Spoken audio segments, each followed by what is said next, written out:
Baghdad کے ایک درویش عالم تھے، تو وہ جب بھی نماز پڑھاتے نا تو کسی تاجر کی 2 بیویوں کے بارے میں دعا مانگتے. توجہ ہے میری بات پر؟ نماز پڑھاتے تو کہتے اللہ اس تاجر کی 2 بیویوں کو اپنی خاص رحمتیں عطا فرما. ایک دن لوگ ان کے گرد اکٹھے ہو گئے، کہنے لگے بابا جی بتائیں تو صحیح وہ بیویاں کون تھی جن کے لیے آپ دعا مانگتے؟ تو فرمانے لگے میرے شہر کا ایک تاجر تھا، بہت بڑا تاجر تھا، مالدار تھا پر بے اولاد تھا.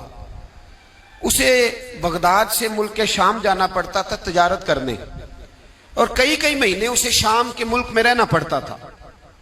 اس نے اس طرح کیا کہ وہاں بھی ایک شادی کر لی.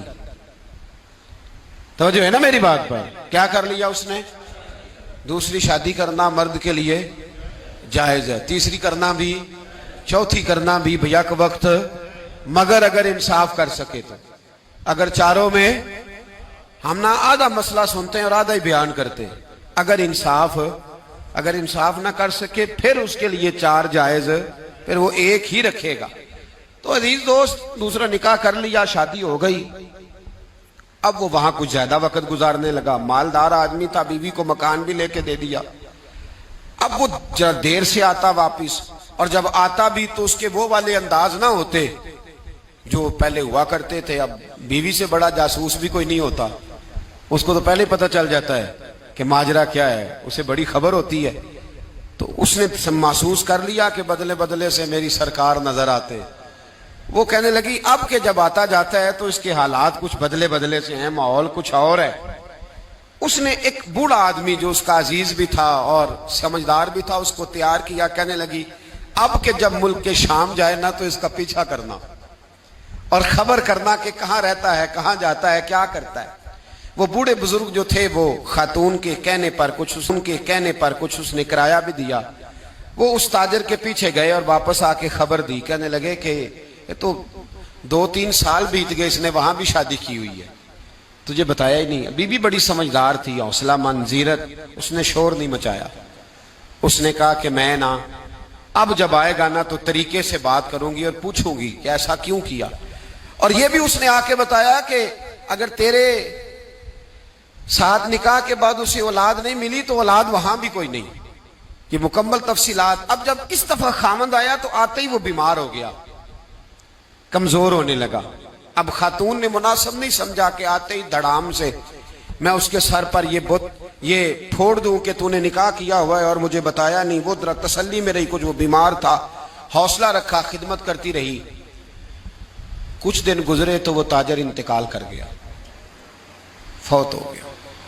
اب راز کھل نہ سکا، عدت گزاری، اور جب سارا مال جمع کیا نا تو اشرفیوں کی بوریاں بھر گئی. سارا مال اس بی بی کا، 4 بوریوں میں اشرفیاں، 4. یہاں تو پیٹ کا دوزخ ہے، معاذ اللہ بھرتا ہی نہیں. حل من مزید. وہ جو کہتے تھے نا کہ بس باہر چلا جاؤں اور باہر میں کچھ تھوڑے سے پیسے کما کے 2-3 سال میں لوٹ آؤں گا، پھر یہاں آ کے کوئی کاروبار کروں گا. وہ گئے ہیں تو واپس نہیں آئے. وہ جو کہتے تھے نا بس میں نے اتنا سا کاروبار کرنا ہے کہ مکان بن جائے، انہوں نے 4 مکان بھی بنا لیے ہیں، لیکن بریک حل میں مزید کی دوڑ ہے. اب 4 بوریاں اس عورت نے چھپائے رکھی. کوئی بندہ نہیں جانتا بغداد میں کہ ملک کے شام میں تاجر کی دوسری بیوی بھی ہے. جب وہ فارغ ہوئی تو اس نے اس بوڑھے جاسوس کو پھر بلایا اور 2 بوریاں اونٹ پہ رکھی، خود بھی ساتھ بیٹھی اور ملک شام گئی. اللہ اکبر. وہ بزرگ کہتے ہیں میں ایسے ہی نہیں دعا کرتا. اس کو جا کے کہنے لگی میں اکیلی وارث نہیں ہوں، آدھے کی وارث تو بھی ہے. میں اکیلی وارث نہیں، یہ تقسیم وراثت ہے، آدھی کی وارث تو بھی ہے. تو رکھ اپنے پیسے، مجھے پتا ہے اس نے نکاح کیا تھا پر مجھے بتایا نہیں تھا، تو رکھ اپنے پیسے، میں تجھے دے رہی ہوں، آدھے تیرے ہیں آدھے میرے ہیں. اس نے نظر اٹھائی تو رو پڑی، کہنے لگی نہیں اب یہ سارے تیرے ہی ہیں. اگر تو اللہ سے ڈرتی ہے تو میں بھی رب سے ڈرتی ہوں. اگر تو مصطفیٰ کریم کا کلمہ پڑھتی ہے تو میں بھی اسی نبی کی ماننے والی ہوں. کہا بات کیا ہے، میرا کیوں ہے سارا؟ تو وہ خاتون کہنے لگی وہ 2-3 سال سے میرے ساتھ نکاح تھا اور اس نے بتایا تھا مجھے کہ میری بیوی بھی ہے، اور میں غریب تھی تو میرے والدین کو بھی بتایا تھا کہ میری دوسری شادی ہے. یہ مکان اس نے مجھے لے کے دیا تھا، میرے تمام اخراجات وہ پورے کرتا تھا, نان و نفقہ کا خیال رکھتا تھا. لیکن اب کہ جب وہ آیا تو وہ بیمار تھا. اس نے مجھے بتایا کہ مجھے طبیب نے بتایا ہے کہ میں شدید بیمار ہوں, شاید بچ نہ سکوں. تو کہنے لگی وہ مجھے کئی لاکھ روپے بھی دے گیا اور جاتے دفعہ مجھے طلاق بھی دے گیا, فارغ کر گیا. کہنے لگا تو جہاں چاہے میرے بعد نکاح کر سکتی ہے. اور کہنے لگا میں چاہتا تھا پہلی بیوی کو بتا دوں, موقع نہیں بنا اور اس کا دل نہ ٹوٹے, بتا نہیں پایا. لہذا وہ مجھے ڈھیر سارے پیسے دے چکا ہے, سارا میرا حصہ مجھے پہلے سے دے چکا ہے. میری بہن اب یہ 4 بوریوں میں سے 2 میری نہیں بلکہ 4 کی 4 ہی تیری ہے, تو ہی اس کی حقدار ہے. تو بزرگ کہتے ہیں مجھے بتاؤ جن کے اندر اس قسم کے تقوی کی جھلک ہو ان کے لیے ہر نماز کے بعد دعا مانگنی چاہیے کہ نہیں مانگنی چاہیے؟